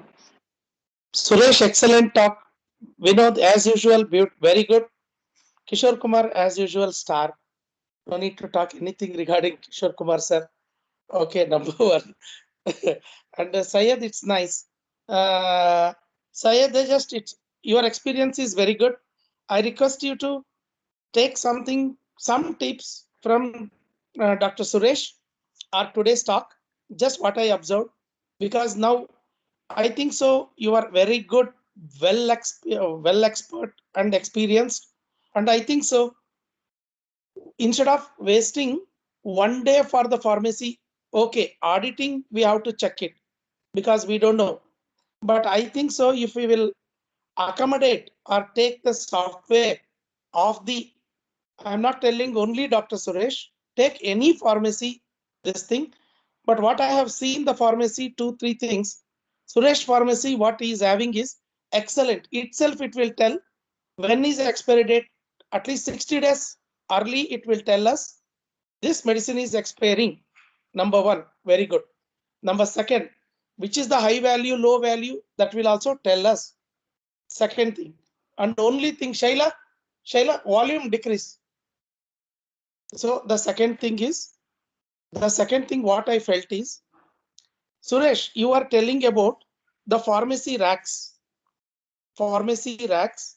that I have seen in Chennai, I mean exhibitions and wherever that medical expo will be there in the 2-3 places in abroad as well as in Chennai, in Hyderabad. Mainly, I think so, Shuttler or Culter. I don't know the company name, Suresh. Culter, ID Culter or Shuttler. Which is silent, Shuttler, shelter, what is that? I don't know. Which is silent, because no, Shakuntala J is silent. Like that, we don't know which is silent here. In that, I have seen each pharmacy, whenever you enter in the computer, that digitally it will show whether in the track what is kept, that 20 strips or 100 strips, how many tablets we have taken. Just enter it, this many tablets, it will show these many tablets are remaining, and the name also will display. And at the same time, that rack number 1, rack number 2, rack number 3, rack number 4, and then column 1, column 2. In that column, when in the column, and this is the rack, it will show where is the medicine kept. So you are telling, suppose if the pharmacist is a new pharmacist, that senior might have been busy in some other work, so at least he can go. Do you think you have seen that? Because I have seen in the many exhibitions. Now I am a new, I want to invent it. So Shuttler or Cutler, it is their ID Cutler. Chennai people are importing from China, they are doing. You have any experience? One is with the software integrated to that system. I think you're talking about Shooter, the Taiwanese company, which is what we use in our pharmacy. The thing, but you're saying that the shutters, the racks themselves have a display. Yeah, that racks themselves, I mean, itself, it is having the display, That software is integrated to that. Everything is wired. It will show this is the box number 1. This is the column and everything it is written. Where is the pharmacy? When you press it in the computer, that will keep on blinking till we take that medicine. So new pharmacist. Okay. Now, Syed was telling Advent is somebody has written, Augment is written because they kept it whether it is a B or C. So according to the now previous days, we used to keep according to the ABC pharmacy one side to get accustomed. Then we have to become even like a, sorry to use Syed, I'm not talking anything. I'm just telling you, we are used to that. Suppose I have a donkey, I have kept it in my house. Every day it will go to the water side. It will only come. There is a proverb, no Canada, like that it is there. So old pharmacists used to do that. The new pharmacist, actually, like you people are helping us in the all the softwares. Do you think it is because I have seen from my own eyes with IT culture? What you say actually is not new, because in the manufacturing warehouses it's there. It's called a like to pick system. Yes. And actually one of the things that we've been looking at and implementing, we were supposed to shift to a new pharmacy because of the new location. And one of the things, actually, let me digress a bit, which I didn't present in my presentation. Quite often when you're setting up a hospital, you allocate a space for a pharmacy and you tend to outgrow the space, and then you need to move to a bigger space. So one of the things, since you brought up this rack system shooter, I think, they are a modular system rather than building wooden shelves or things. It makes it easy to shift from one location to the other, just an added point. And if they have a system which has displays, it should be an open system that can be integrated with your software. But we are also looking at adding LEDs at each of these racks, which will light up. The people who are picking it will have handhelds. So rather than they just need to, like if you go to even a restaurant, Saravana over here in Tamil Nadu and probably Adi, they have mobile device to take your order. Like that, we're planning to provide mobile handheld devices, which would give them the list of items to pick for each prescription. So once they've picked it, they get allocated to the next one. And as they're picking it, you can have color-coded lighting. So if blue is this person, that they just go to whichever shelf is blue and they can go pick it up. So these are some of the options that we're looking at. And if someone's already got it, it might be more expensive buying it from them, but it's possible. Suresh, it is very, very, very minimal cost. Very, very minimal cost. I request you to implement it before you are going to give me. Please, I am requesting you to implement it because I have seen that. I'll give you all the addresses to you. That Please, is number one. No, I'm requesting you. No, because you are doing a great job. From my heart, I am telling you. I have seen your pharmacy software. Amazing. No other. Just this one also. I was thinking, why can't and ID this thing and where is your equipment? There are so many things are there with that. Everything I'll be sending in your WhatsApp. The second question to Dr. Suresh.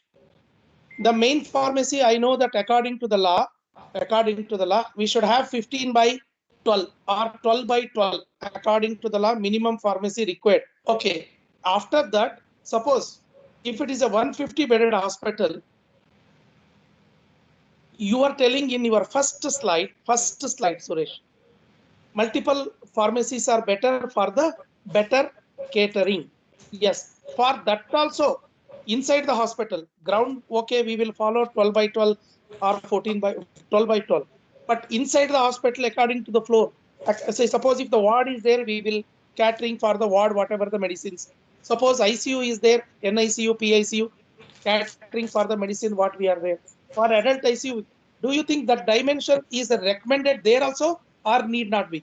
Okay, then let me clarify. If you have a store inside where inpatients go and buy the medicine, then you have to cater to the size requirement. If you are billing it from a store inside the hospital, like I said, cash and carry kind of thing. So again, like I said, Tamil Nadu is 120 square feet, 10 by 12. Looks like Karnataka is 12 by 12. You're saying same. 12 by 12. So if you are billing and patients are buying from that outlet, it needs to meet that size requirement. Now, if it's being billed along with the patient's discharge bill, it's issuing, or you're having even a cupboard where medicines are stocked and staff nurses can go pick it up, or like that, then because you're not billing it to the patient, then this size requirement doesn't come into play. Okay, so we can cheat the government. Don't worry. We can make the bill in the ward. We can collect it. We can tell them to go and buy it. No, because if there is something, no, we are all humans. We can do so many things. We can do. And one more thing, sorry to use this. In your software, written off, because my surgeon was worried. And when we sat with Gautam, he was beautifully explaining. So written off the drugs. Yes. So return of the drugs means, suppose if surgeon has written something like, I think so Vinay is also there. So in some medicines he has written, operation is over, they were about to get discharged. So return of the drugs. How can we return the drugs to the pharmacy? How can we discount Okay. in the software?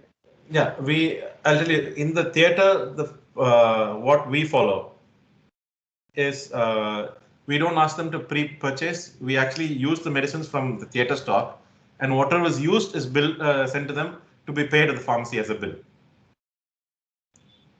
So is it better? Is it better, or we write and give? Because suddenly what happens after the operation, they will tell these many medicines. Arey kitna hua, kya hua? So many hangamas will happen according to the areas. So is it better to write and give? Even if you write and give, it can be returned. What I would suggest So it can be returned. Machine will, I mean, computer will accept it and show. It will accept it. You can restrict certain medicines can't be returned. For example, injectables typically, anything that needs refrigeration is not returnable normally. But if this is under the hospital's control, then it can be provisioned. The reason we don't accept returns on refrigerated items is because you don't know how they've stored it. Yes. So number second, this one, you told in your talk, we prescription. Suppose in a OPD, doctors are sitting. They will write the prescription. They will write all the things. So patient will get up and go to the pharmacy. He will ask for the prescription. Okay. Suppose if he doesn't want to buy, the pharmacy is busy. We are going to take the prescription in the counter, OP counter. Then they will walk out. Suppose if they want to buy, they can buy. Yes. Yeah. Do you think, is it a good procedure? Go to the pharmacy and take all the doctor's prescription. Go. Is it patient will accept? What is your experience? Because it's not my controversy, our surgeon controversy. No. How can patient can go to the pharmacy as if you are compelling them? So what is your experience? No, like I said, I just gave that as one of the options. I know some hospitals that are doing it. We don't do it. We are giving the prescription directly to the patient currently. But it's better to give a prescription directly then and there. Then and there, but the idea was, how do we? I'm being practical here. When I talk as a hospital owner, how do I get the patient into the pharmacy? So if I say, one of the things which we're looking at is have a qualified pharmacist who would be a counselor. So you'd say, the counselor will be there. He will explain how the medicines is to be taken. He will also give you a prescription. So he'll take the prescription and say, this has to be taken after food. This has to be done like that. So there is a value addition for the patient walking to the pharmacy, because there is a pharmacy counselor who will explain how the medicines have to be taken. Doctor is too busy. He writes his medicine and say, he'll explain as to how this has to be taken. So that way, there's a reason for the patient to go there and collect the prescription. Yeah, because so there are next to our hospital already 20% discount. Already one big board has come and pharmacy started like 16% discount next to yours. Like that. So people will be very difficult. So what you are telling is correct. And one more thing, what you feel, because even Mr. Vinay, there are some questions for you, please. And even Mukund is also there. Our surgeon Vinay is also there. Our hospital is in such a place that there is a highway. All RTA cases are going to come. Neuro, ortho, spine. I don't know what all things, facial or orthodontist. Because we cannot keep all the equipments like Dr. Mukund is telling. So if we will request that surgical people, do you think they will keep all the equipments? If we will use, we will pay them. Is it feasible? Yeah, yes, Dr. Dinkar, it is very much feasible now. So I do a lot of reconstructive surgeries because I got a cast needle holder, small forceps, small retractors. I had made a set of my own, and invariably I can guess when I go to some different hospitals or nursing homes, what will be there, what will not be there.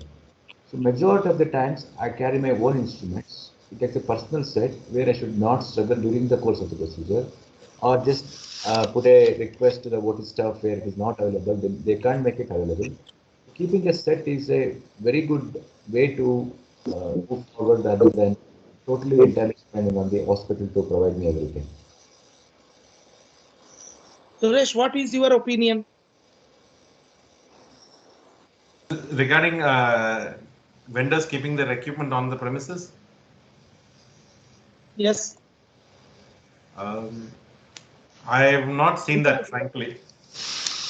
Okay, Syed. Syed. Hello. Hello, sir. Syed. Yes, sir. Syed, we need you. Hello, sir. ಈಗ Yes, sir. Yes, sir. ನಾವು RTA cases ಎಲ್ಲಾನು ನಾವು ತಗೊಳ್ತಾ ಇದ್ದೀವಿ. Yeah, all RTA Okay. cases we are taking.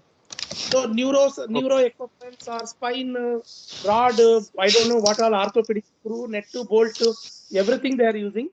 So all those things, I know that some minimal things we will procure it. So we cannot pay all those things. And somebody was telling what is that replacement and all. It is a elective. It is not an emergency. All those medicines in your trust, because trust pharmacy is a very big pharmacies. What we know that. Yes. So what Yes. I feel is, do you think we can ask all the surgeons, surgical equipment people to keep it with us whenever we use? We will pay you. If the vendor, our OP, now we can keep it because they'll give in a DC. They'll give DC. They'll send it without billing. After Okay. it is used, they will bill again and they'll send the bill to us. Okay. And So, are you catering any neurosurgery, neurology, spine, ortho, all those things? Are you people are keeping? yes, sir. We are keeping. We are buying. When it is not used, we'll give it back to them. They'll send it in DC. Okay. They will send it in DC. Thank you. Thank So, you. What Doctor, about Vinod? yeah, Doctor, Vinod? Doctor Sir, that I am coming to that one. From my experience, I can see the implants suppliers, like, plates, screws, and all those things. Along with the instruments, they keep the implants in the hospital, and depending on the surgeon use, they will bill it to the hospital and they will replace with the new one.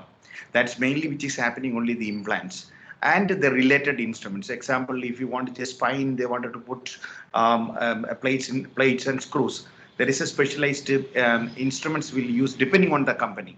Now Stryker is supplying and different guy is supplying, so they will have their own proprietary instruments will be there. So along with the instruments, they will keep the plates, screws, and titanium plates or SS plates or whatever it may be. They'll keep it as part of the full box.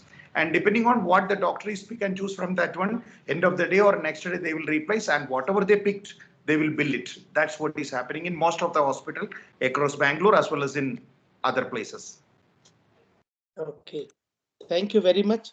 Thank you very much. And we know there is one small question to you. You have told in your PPTs. So there are surgical sets. We know that already the surgeon will usually, general surgeon will buy according to the sets. So neurosurgeon set, ortho surgeon set, surgery, orthodontic, all those sets. Do you think more than a OT, it will be like a Gordon to buy all the equipments and keep it? Do you think? No, doctor. Because if you see a multi-specialty hospital, there are multiple OTs will be there, and multiple specialities were there. And I'm sure that one neurosurgeon, he has his own specialized instruments which he don't like to give one general surgeon or a gynec or ortho surgeon to use it, because that is very delicate. Okay, the same way the ortho surgeons. Same way, the ortho surgeon's equipment like bond raunchure or a Kedison punch or anything, which maximum spine surgeon can use it. Okay, general surgeon don't have any use of that one, or a neurosurgeon cannot use it, that one. So depending on the specialty, only thing is you can, all the surgeons can use it. Like, the Alice, the general surgery equipment, like Alice forceps or artery or down clip, that anyway as part of the set, autoclaved and kept by the OT sister for one place. So you have to remove it and take it 1 or 2 if you need from there. I don't think depending on that, maximum depending on the surgery comes, try to, other than the standard sets, the costly sets and all, depending on the need comes, you procure. No need for, so example, I saw neurosurgery. The LiLAR retractor very expensive, and three-pin headset is very expensive. If the surgery starts after you are buying the microscope and all, okay, the surgery starts, you can think about that. When if the three-pin headset, if you go for an Integra imported, it will be 10 lakhs rupees. If you go for an Indian one, it will be 3.5 lakh rupees. The LiLAR retractor Indian are 1.5 lakh rupees. If you go for a German one, it will be around 4 lakhs rupees. So that's the way, you don't have to invest it right away. When it comes, you can think about that one. Okay. Prashant Chinta, are you here? Prashant? Yes, Prashant doctor. Chinta. Okay. So you are, I think so, whatever Suresh was telling, that hotel, all those things, I think so you are doing it. You are already doing for all the hotels and other things. I think so you people also can develop, I don't know whether you have it or not, for pharmacy thing, what are all the pharmacy racking, lighting system. I think so it's a simple lighting system. You people can develop it. When you are developed so many things, you can develop and have integration with the Suresh, so that it will be a good thing. Hope you people will join. Sir Kishore, Yes. sir.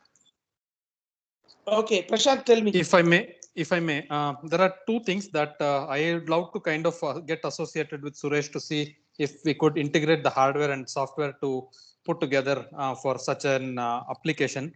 One that we are already working for one retail industry is about the rack. It's IoT based rack weighing system.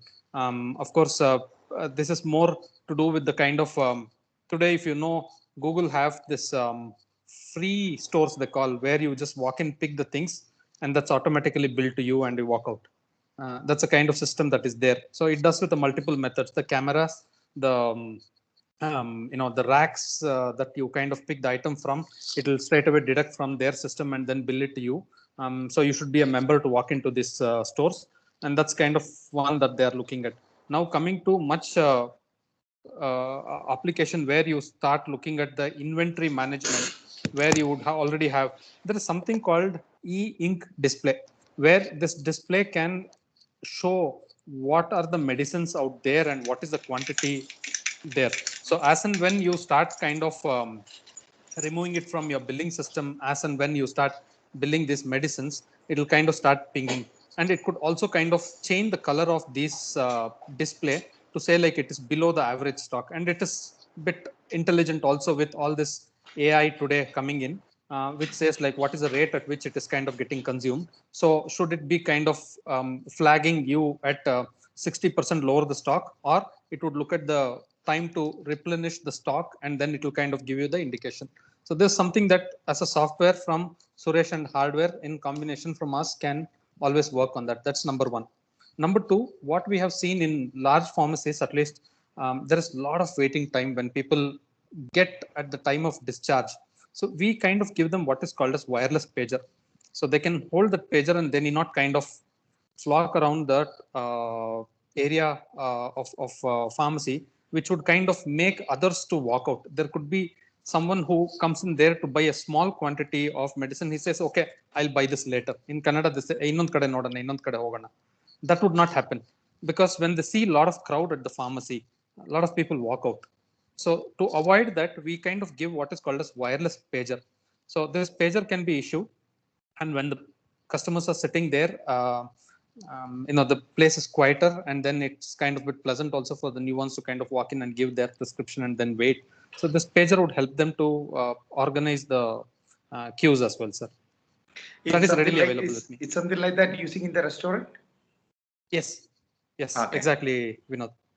Yeah. I Vinod, have in that all already venue ready with me. restaurants, Prashant is the one given.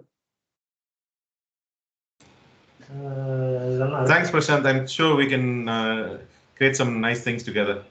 Sure. Looking forward to Suresh. Kishore, sir. Yeah, tell me. Sir, now you have to give input about our pharmacy. Anything new things what Dr. Suresh and Prashant and Vinod has told. Anything for a new beginners we can develop. Yeah. See, I think Suresh has every word Suresh has uttered is a golden word. It comes from experience, personal tribulation. So I think you have to have his PPT, underline each and every word and a letter, because he has comprehensively put all the points which we learned over a period of 3 years, not 3 months, 3 days, 3 weeks. We learned all those points over a period of 3 years, 15 years back. So it is very practical experience what he has uttered, and I think it's very sensible. And I don't think you can add anything because it is coming from the heart and the experience of running a hospital and a doctor, and you can't get anything better than that. I can vouch for that because all those things we have struggled. And second thing is, the stock checking, expiry date checking, all that can be handled by the software. In fact, the Syed was talking about dedicating 1 day a month for checking the stock. We had that in the beginning of when we started Cloud9. I'm telling you, one day we had one vaccine which was expired just a week before was given by inadvertent, and then we had to counsel them, compensate the parents because they were software technology people and read the expiry date. And it was a flu vaccine, for heaven's sake. Flu vaccine, usually even the WHO says the margin of expiry date is about 3 months. And it was expired only 1 week back, and it didn't fall into that monthly checklist which they were doing. And it was a very, very bad experience what we went through.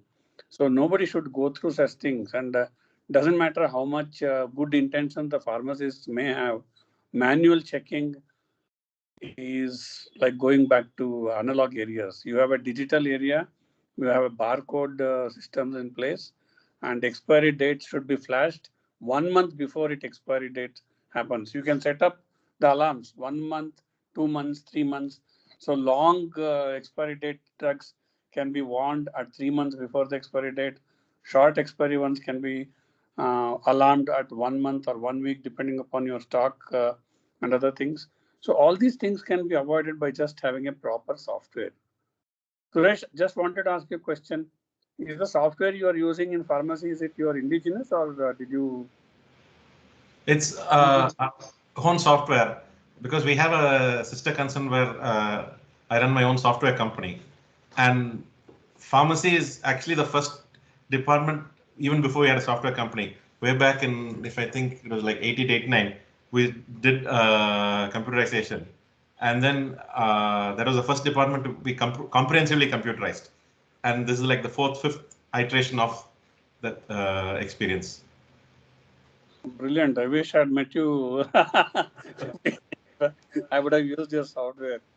Anyway, sir, he is having 5,000 square feet, completely dedicated, more than 50 people working only to develop hospital software, integrating all the equipments to the central nursing station. From there to the ID cloud, what is it? HIS 7, 8 or something like that. You can see in your mobile. And more than anything else, he is doing that. He is, I think so, he is from Mars. He is not from Earth. And already Dr. Prashant Gowda wearing a t-shirt. Please respect, because Kishore Kumar sir was wearing last class Harvard. So he is telling respect Harvard, respect Suresh and everybody. So he is not talking, he is showing already respect. Okay. So I understood respect, and Suresh is from Mars. And where is Dinakar from? Sir, we all go around. Prashant, if anybody wants to ask any questions, please. Yeah, Naresh sir, you had raised your hands. Please unmute and ask the question, sir. Over to you.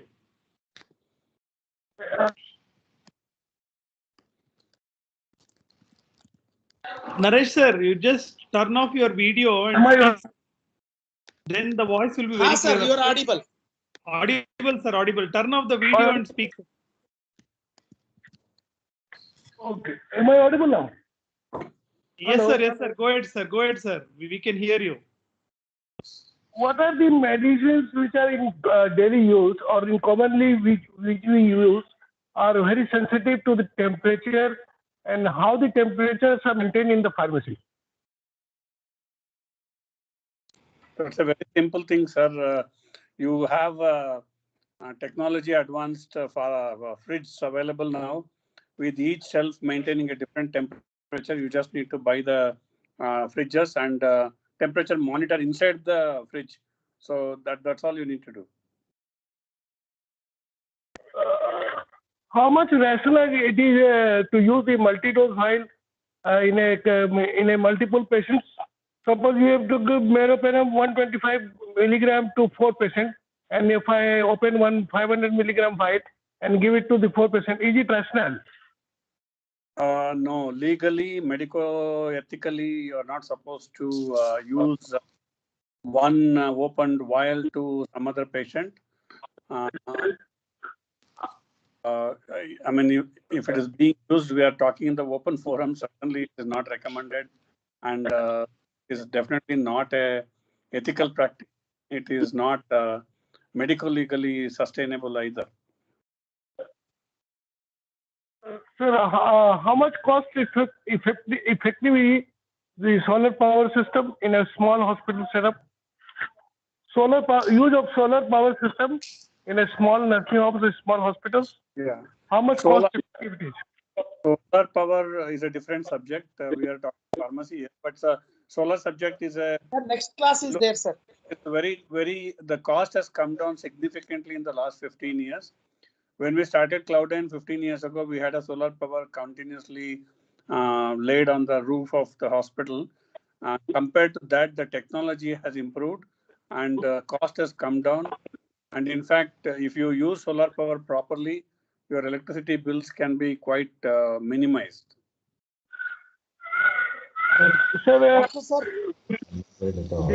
Naresh Prasad, sir. Naresh Prasad, sir. Regarding the solar system, we have solar system and a hospital less than 50 bed, 100 bed, more than 150. We have one more class. The expert is going to come and tell you in India which one is better for the which hospital, which area, where you are located, what is the things, and even not only solar. If you are staying in Dehradun or somewhere, where is the wind speed? Everything. One expert is going to come and give a class. Sir, how much effective is the ETO machine when you want to reuse the tubing systems like the ventilator tubings or the tubings of the CPAP? Sir, Naresh Prasad, sir, for this also, there is one class about the autoclaving and CSST ETO that is going to come, sir. Next, because like you, sir, we are also very much interested to learn. We have called for complete CSST, ETO, plasma sterilization, everything we have one class, sir. Sir, can I note down your telephone number? Dinakar, sir, can I note telephone number, sir, WhatsApp number or mobile number? हाँ sir मैं देता हूँ आपका number प्रशांत गौड़ा के साथ है sir. Sir, it is there with the Dr. Prashant Gowda, and I am also having Naresh Prasad, sir. You are regularly attending since 1 year. From January, you are attending. We know you. We respect you. You are having 200-bedded hospital. We respect you. I know you are a very senior person. Okay, I will only call. I will only give you, sir. Okay. Thank you very much. Yes, sir. Prashant.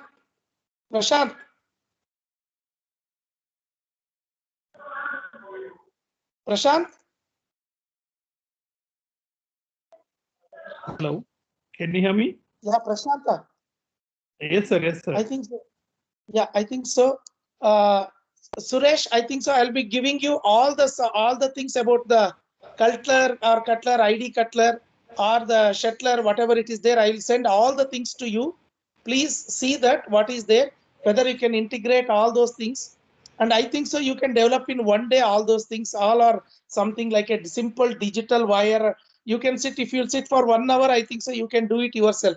Okay, if there is a multiple people are there pressed, augmented, it will show 1, 2, 3, 4, which computer it has come, that also will show.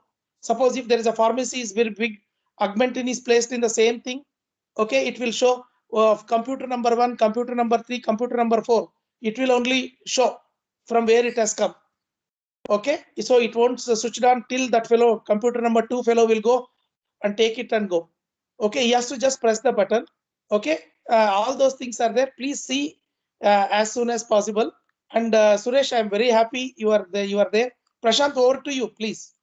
Out of thanks. Thank you, sir. Now I request our Mukund, NNF Doctor, president. 1 second, sir. Sir, 1 second, sir. Dr. Mukund, Yes, sir. we Yes, sir. always respect you. I think so. Vinay, Dr. Vinay, surgeon. I think so. I don't know. Where is he? Okay. Vinod, thank you very much. You are the good this thing. And Mukund, you are doing a great job. Hope we understood what you want actually.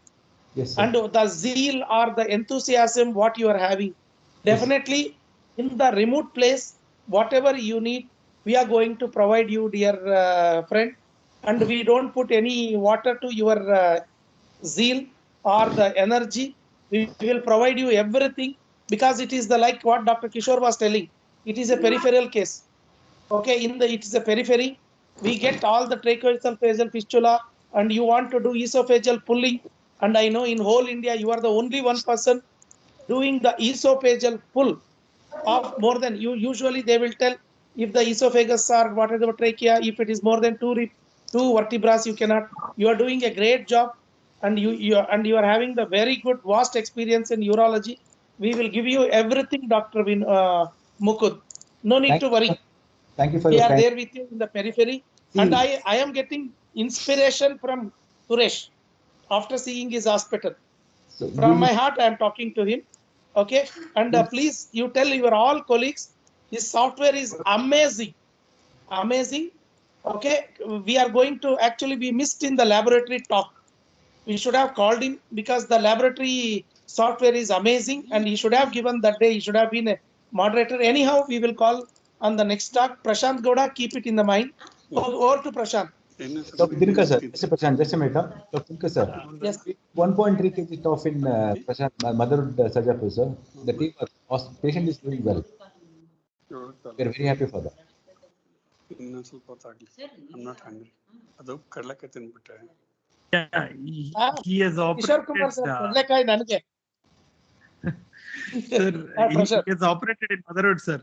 Esophageal pull, which you are talking about. We have one case now, completely stable, doing well.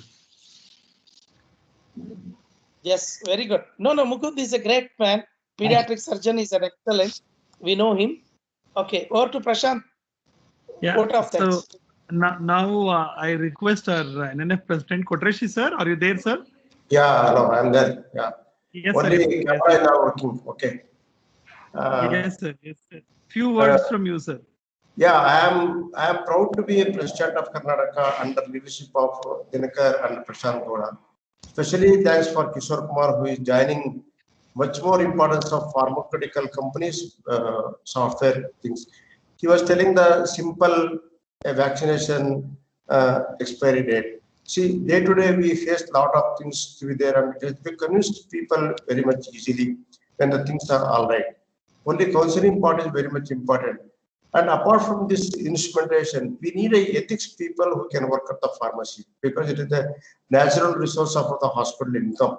It generates more income to the hospital, and we can show off a good service from a prescription as well as service backup. So like that, solar, Derek was telling, solar, of course, there is a separate class. In a node, in a sunrise area, solar has a very good importance according to the bed strength of the hospital. Even I heard that even ventilator setup and the warmer cell can be run by solar system itself. So it has been organized well.